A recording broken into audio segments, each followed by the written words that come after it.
these are the folks from the Haiku Paia Makawao race, as well as the upcountry race, our last two races tonight. So, Kathy, you want to, or I get to introduce the first people.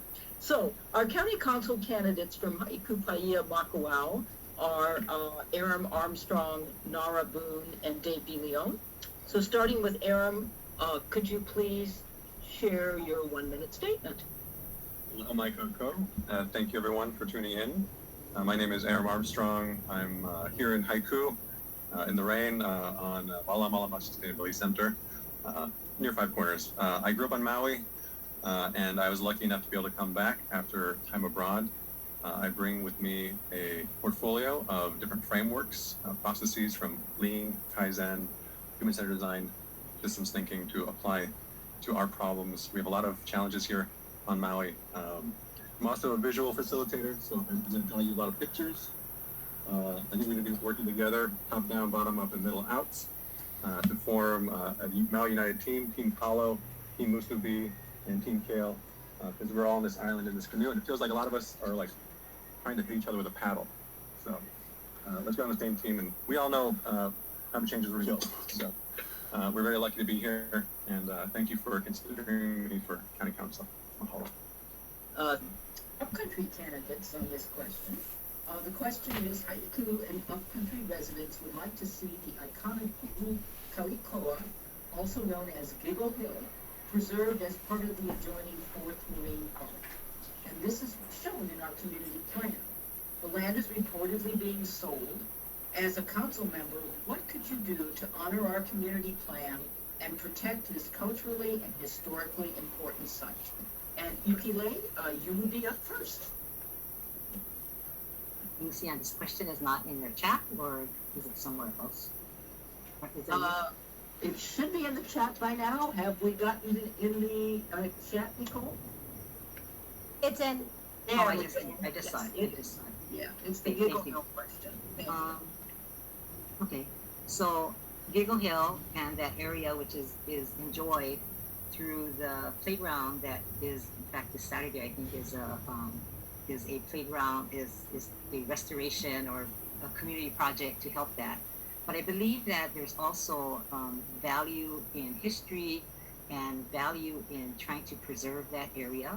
I went against the zip lines who are using zip lines throughout Haiku and using the marine or the military history of the area, trying to create commerce there. I will fight to do whatever Haiku needs to get Giggle Hill its place of preservation and its place in history. Thank you. Thank you very much. Followed by Jordan Harper. This is a great question. I know that the community was very concerned when the land came for sale and there was a buyer. So one of the things I would do in council is look at how we can overlap our zoning ordinances with the community plan and make sure that what is being heard is the voice of the community in terms of what that property is utilized for. I think that the voice of the people is number one in that situation, and it would definitely merit solving and what can be done on a county level to preserve that history. Thank you very much. We're going to jump over to our Haiku Paia Makawao candidates, starting with Nara Boone.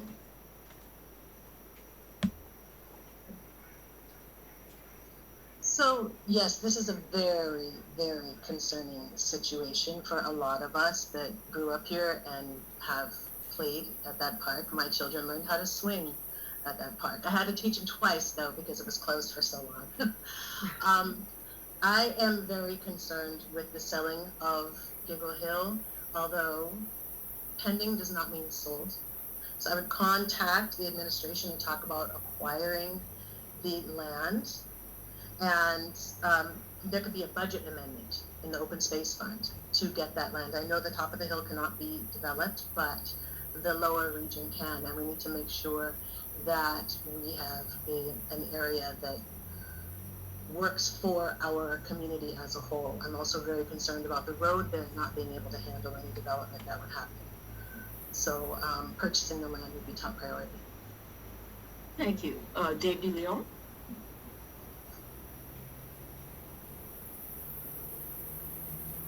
Can you unmute? Dave, you need to unmute. Sorry. Sorry, I didn't realize. There you go. Okay, thank you very much. Yeah, I totally support the county acquiring Haiku and turning it into a camping park. I was the county official who actually led the acquisition of the existing parkland under Mayor Lingle. At the time, a representative of the corporate owner told me that his company had a responsibility to its stockholders to subdivide it.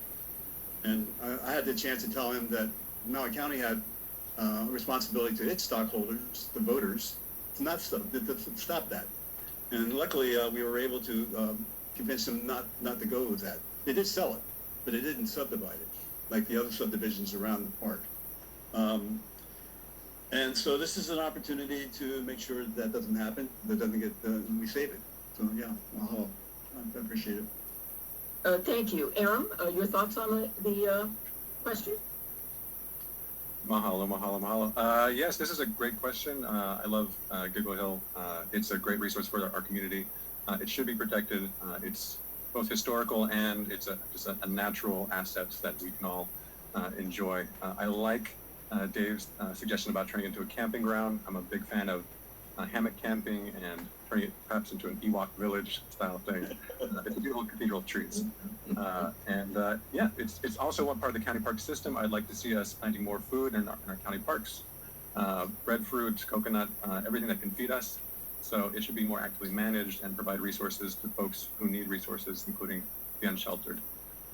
But I'm all for it. It's definitely a community. It's in the heart of our Haiku community. So.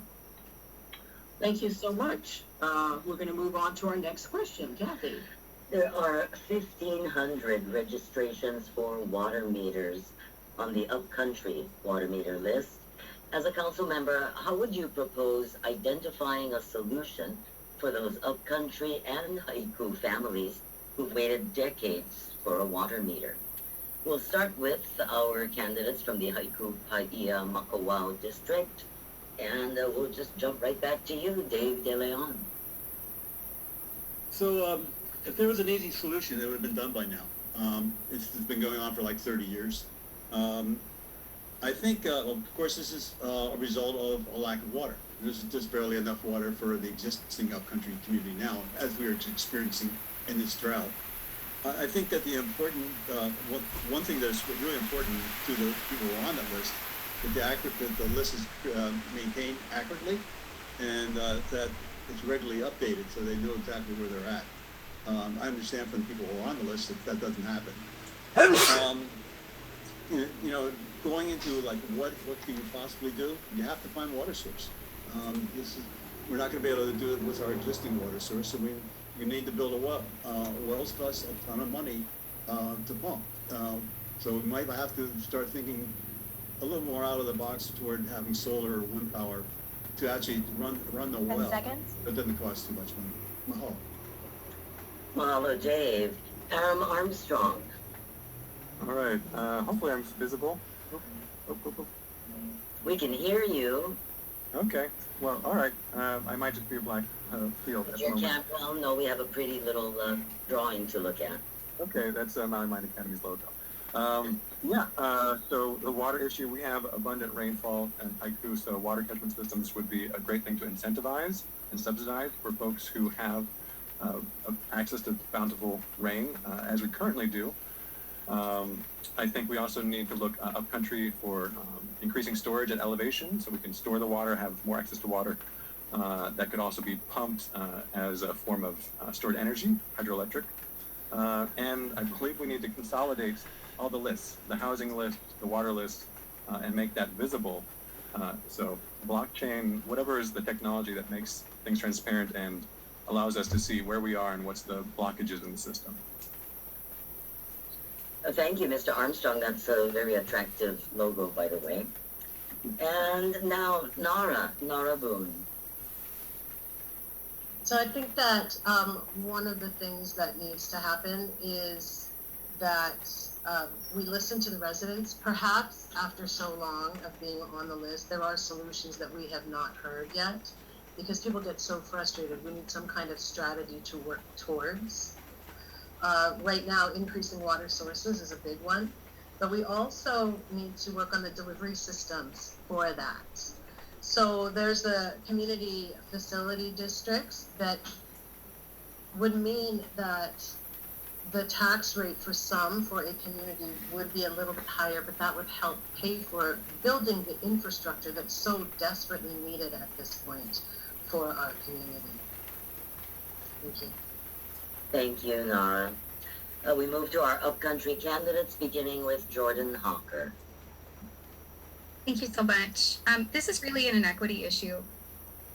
When you have raw agricultural land that is bought up by a developer, there seems to be no problem getting water meters and on that land. And I have several large parcels up here, including one right across the highway from where I live, that just magically was able to get 6 water meters. So what I would do to prioritize local residents on this issue, the reality is our lack of water infrastructure, our lack of water delivery is a climate change issue. Large amounts of federal funding that are available to mitigate the impact of climate change. And I think that our water delivery system, as well as pulling these families off of it, we're going to need federal funding. We're approached off the water meter waiting list and essentially told, if you can come up with $300,000, we can get you water. And that's not a fair thing to approach our local residents for, but it is something that out-of-state developers have no problem meeting. So they come in ready-made with that money for that infrastructure. And we need to find a way to subsidize and get that water to our local families, because I know that in certain areas where people are there are fire risks there, and the county has acknowledged that. So we need to fund it. Thank you. Thank you, Jordan. And finally, Councilmember Sugimura. Thank you. This is one of my passions. So as a council member, I have heard about this water meter list even before I got elected. And I will tell you that since I have been elected, I have been supporting ways to solve or trying to find solutions for this problem. When I first got elected, I put in almost $1 million into the water department, trying to help them do administrative processing of all the applications that were sitting on hold, like part of this 1,500, just to move it along.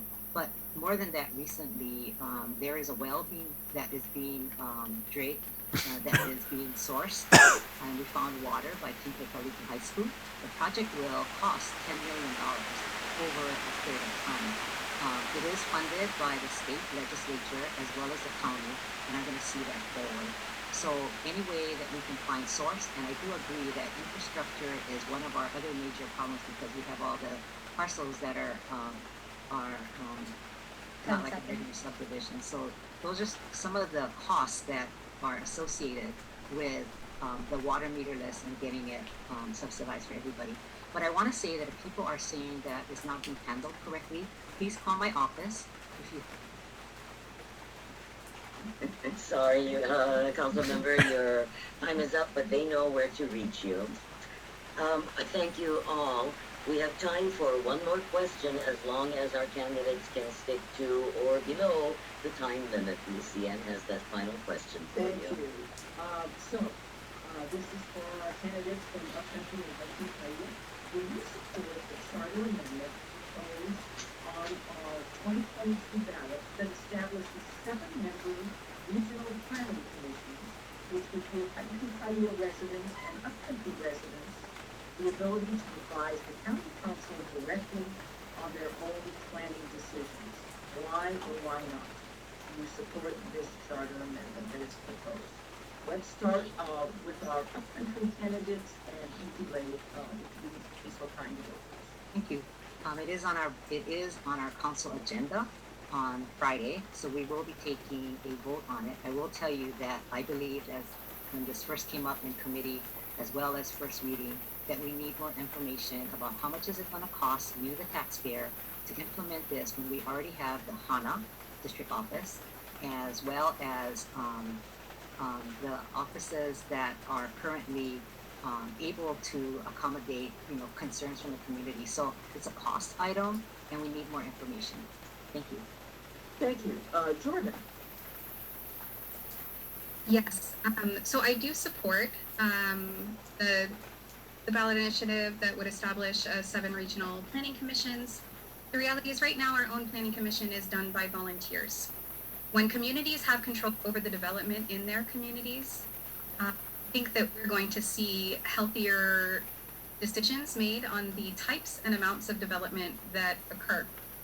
The reality is when you have folks who are living in Lahaina that don't know the needs of the North Shore, and they're moving situations to go through, or in the case of, you had several South Maui residents testifying on an affordable housing development before the Planning Commission that, hey, this isn't a flood zone. It literally floods right next to me every single time it rains.